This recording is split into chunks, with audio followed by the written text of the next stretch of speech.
నమస్తే, welcome back to ARK talks. మరికొద్ది గంటల్లో రాష్ట్రాన్ని అంతర్జాతీయ వైమానిక చిత్రపటంపై సగర్వంగా నిలిపే భోగాపురం ఎయిర్పోర్ట్ ప్రారంభం కాబోతోంది.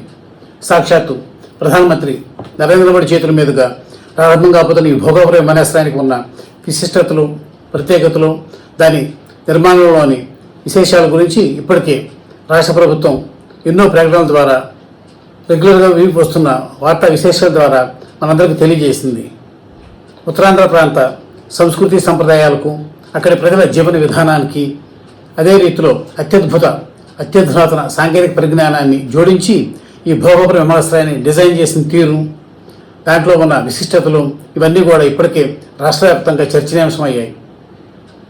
రాష్ట్రానికి సరైన అంతర్జాతీయ విమానాశ్రయం ఇంతవరకు ఒకటి కూడా లేదన్న లోటును తీర్చేలా సర్వాంగ సుందరంగా, సర్వ శోభాయమానంగా రూపుదిద్దుకున్న ఈ భోగాపురం ఎయిర్పోర్టు మన ఆంధ్రులందరికీ గర్వకారణం వంటల్లో ఎటువంటి సందేహం అక్కర్లేదు.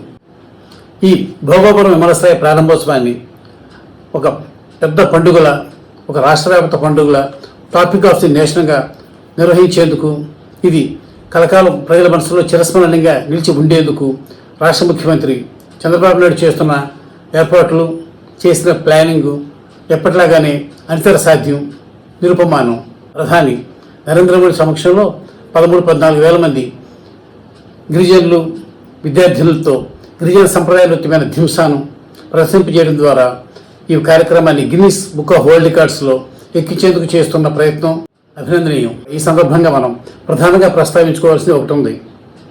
సాధారణంగా ఏదైనా కుటుంబం ఉంటే ఏ ఒక్కరికో మొత్తం పెట్టి ఇంకొకరు పస్తులు అంటే ఆ పస్తులుండే వాడికి సహజంగా కడుపు మండుతుంది. నాకేం తక్కువ, నన్ను ఎందుకు అన్యాయం చేస్తున్నారు, నా పట్ల ఎందుకు వివక్ష చూపిస్తున్నారు అని వారు బయటికి కాకపోయినా సరే, లోపలైనా సరే రగిలిపోయే, అసంతృప్తికి లోనయ్యే, ఇట్లా కుంచిపోయే అవకాశాలు ఉంటాయి. సరిగ్గా అదే జరుగుతోంది ఇప్పుడు మన రాష్ట్రంలో. ఎందుకంటే తనకంటే తర్వాత ప్రారంభమైన పనులు ప్రారంభించిన భోగాపురం ఎయిర్పోర్ట్ ఏమో సర్వాంగ సుందరంగా రూపుదిద్దుకుని రేపు అంటే మరికొద్ది గంటల్లో ప్రారంభం కాబోతోంది. కానీ తాను మాత్రం, అంటే ఈ విజయవాడ ఎయిర్పోర్ట్ గన్నవరం విమానాశ్రయంగా చెప్తాం మనం. గన్నవరం విమానాశ్రయం మాత్రం ఎక్కడ వేసిన గొంగళి ఎక్కడే అన్నట్టుగా ఒక అడుగు ముందుకి 10 అడుగులు వెనక్కి సాగుతోంది.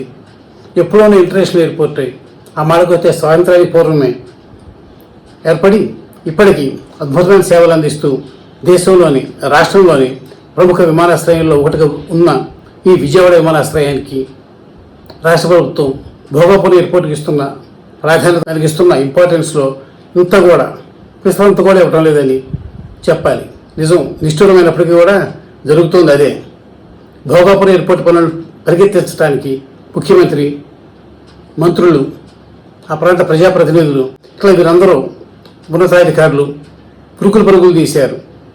దాన్ని అనుకున్న షెడ్యూల్లోపై పూర్తి చేసేందుకు మధ్యలో, అంటే 2019-24 మధ్య దానికి ఏర్పడిన ఆటంకాలన్నింటినీ కూడా మళ్ళీ అధిగమించి రెట్టించిన ఉత్సాహంతో దాన్ని త్వరగా పూర్తి చేసి అందుబాటులోకి తెచ్చేందుకు రాష్ట్ర ప్రభుత్వం ఎంతో అద్భుతమైన వేగంతో పరుగులు తీసింది.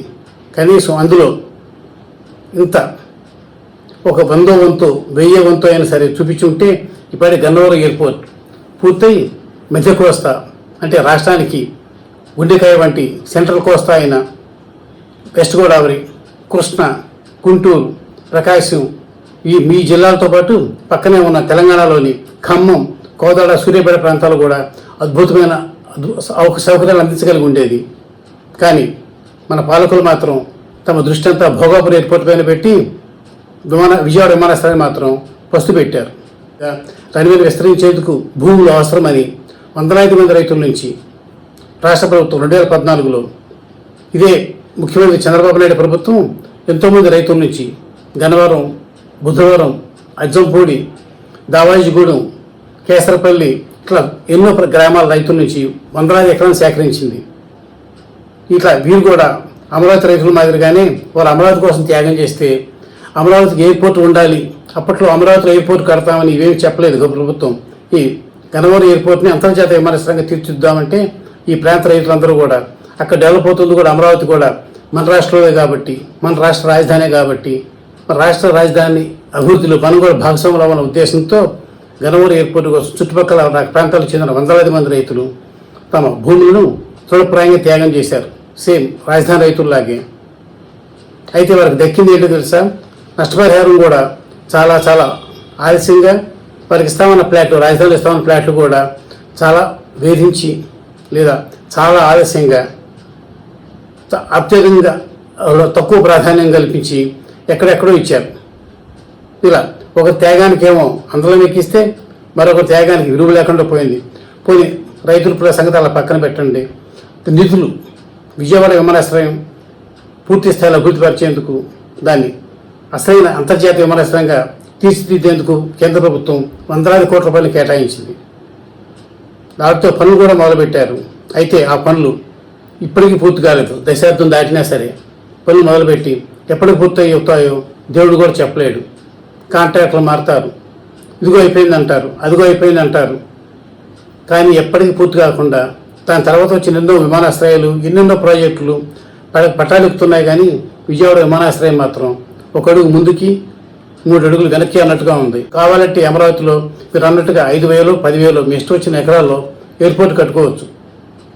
కానీ ఇంకా భూసేకరణ ప్రారంభం కాలేదు. అక్కడ అమరావతిలో వారు కడతామని ప్రపోజ్ చేస్తున్న ఆ డ్రీమ్ ఎయిర్పోర్ట్కి ఆ భూసేకరణ పూర్తయి అది అందరూ ఎయిర్పోర్ట్ కట్టి అది ఎక్కడ ఎప్పుడు సేవలు అందిస్తున్నాయో ఎవరికీ అర్థం కాదు. కనీసం అందుకు 5 నుంచి 10 ఏళ్ళు పట్టవచ్చు. అంటే అప్పటి వరకు విజయవాడ విమానాశ్రయాన్ని పూర్తి చేయరా? అప్పటి వరకు ఇట్లా హైదరాబాదు అటు చెన్నైయో వీళ్ళు విమానాలు ఎక్కాల్సిందేనా? ఇంటర్నేషనల్ ఫ్లైట్స్ క్యాచ్ చేయాలనుకుంటే కనుక ఇలా ఎన్నాళ్ళు ఓ పక్కన ఎంతో అన్ని ప్రాంతాల అభివృద్ధి, అన్ని ప్రాంతాల సమానాభివృద్ధి తమ లక్ష్యమని, ఏ ప్రాంతాన్ని కూడా తమ నిర్లక్ష్యం చేయమని లేదా దేనికి అతిగా ప్రాధాన్యం ఇవ్వమని పదే పదే చెప్పే ముఖ్యమంత్రి ఈ కూటమి ప్రభుత్వ నిర్ణయాల్లోని అసంబద్ధత ఎంత, మాటలు ఎంత, చేతలకి మాటలకి ఎంత తేడా ఉందో విజయవాడ విమానాశ్రయం చూస్తే మీకు అర్థమవుతుంది. పైగా ఇక్కడ ఒక ప్రధాన కారణం ఏంటంటే భోగాపురం ఎయిర్పోర్టు జిఎంఆర్ అని ప్రైవేట్ సంస్థ నిర్మిస్తోంది. కానీ విజయవాడ ఎయిర్పోర్టు నిర్మిస్తోంది ఎయిర్పోర్ట్స్ అథారిటీ ఆఫ్ ఇండియా, అంటే కేంద్ర ప్రభుత్వ సంస్థ.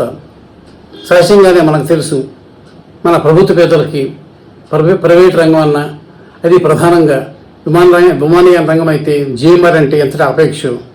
ఈ శంషాబాద్ ఎయిర్పోర్ట్ నిర్మాణం పూర్తయింది కూడా జిఎంఆర్ ద్వారానే, పూర్తి చేయించింది కూడా అప్పటి ముఖ్యమంత్రి చంద్రబాబు నాయుడే.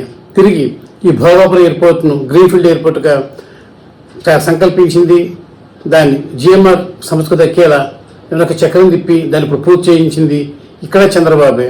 అయితే అదేవిధంగా శ్రద్ధను ఇక్కడ గన్నవరం ఎయిర్పోర్ట్ పైన చూపించుకోవడానికి కారణం ఇది జిఎంఆర్ కట్టడం లేదు, దీన్ని కడుతోంది ఎయిర్పోర్ట్స్ అథారిటీ ఆఫ్ ఇండియా, అంటే కేంద్ర ప్రభుత్వ సంస్థ. అందుకనే గన్నవరం ఎయిర్పోర్ట్ పరిస్థితి ఎవరికి పుట్టిన బిడ్డరా అన్నట్టుగా అలాగే ఉంది. అనాథల విజయవాడ విమానాశ్రయం అలాగే మిగిలిపోయింది.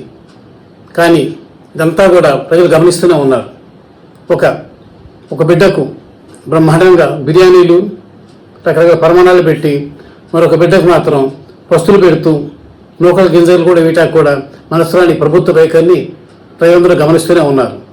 అందువల్ల ఎక్కడైనా సరే ప్రభుత్వం ఎప్పుడో గట్టబోయే అమరావతి ఎయిర్పోర్ట్ కోసం విజయవాడ విమానాశ్రయాన్ని అలా వదిలేయకుండా ఈ ప్రాంత ప్రజల అభివృద్ధిని దృష్టిలో పెట్టుకుని ఈ ప్రాంత ప్రజల ఆకాంక్షలు, అభిప్రాయాలకు కాస్తంతాన్ని విలువిచ్చి విజయవాడ ఎయిర్పోర్ట్ను సాధ్యమైన త్వరగా పూర్తి చేయించి అసలైన అంతర్జాతీయ విమానాశ్రయంగా తీర్చిదిద్ది కనెక్టివిటీ ఫ్లైట్స్ అన్నింటినీ కూడా నడిపితే ఈ ప్రభుత్వానికి రాష్ట్రంతో కూడా మరింతగా రుణపడి ఉంటుంది.